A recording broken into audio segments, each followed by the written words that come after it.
بسم اللہ الرحمن الرحیم۔ آج آپ کو بتاؤں گی جنت کا خزانہ۔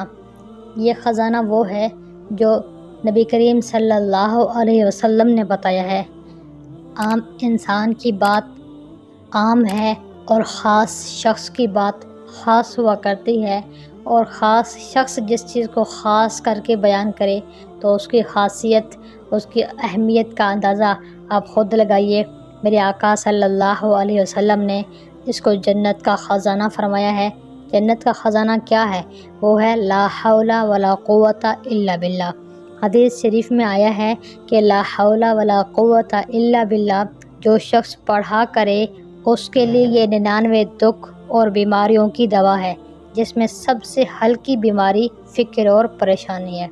سبحان اللہ، یہ کتنا آسان نسخہ ہے۔ حضور صلی اللہ علیہ وسلم فرماتے ہیں لا حول ولا قوت الا باللہ جنت کے خزانوں میں سے ایک خزانہ ہے۔ حضرت عبداللہ بن مسعود رضی اللہ تعالیٰ عنہ فرماتے ہیں کہ اس دعا کو میں نے رسول اللہ صلی اللہ علیہ وسلم کے سامنے پڑھا تو آپ صلی اللہ علیہ وسلم نے فرمایا کہ اس کا مطلب جانتے ہو کیا ہے؟ حضرت فرماتے ہیں میں نے عرض کیا اللہ اور اس کے رسول خوب جانتے ہیں۔ آپ صلی اللہ علیہ وسلم نے خود ہی ارشاد فرمایا کہ اس کا مطلب یہ ہے کہ گناہ سے پھرنے کی طاقت نہیں مگر اللہ کی حفاظت سے، اور اللہ کی عبادت کرنے کی قوت نہیں مگر اللہ کی مدد سے۔ یہ وہ دعا ہے جس کو میرے آقا نے جنت کا خزانہ بتایا ہے۔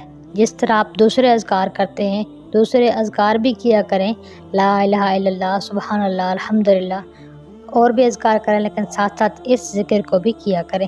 اس کی برکت سے اللہ تعالیٰ گناہوں سے بھی بچاتے ہیں، مصیبتوں سے بھی بچاتے ہیں۔ ہماری باتیں سننے کا شکریہ۔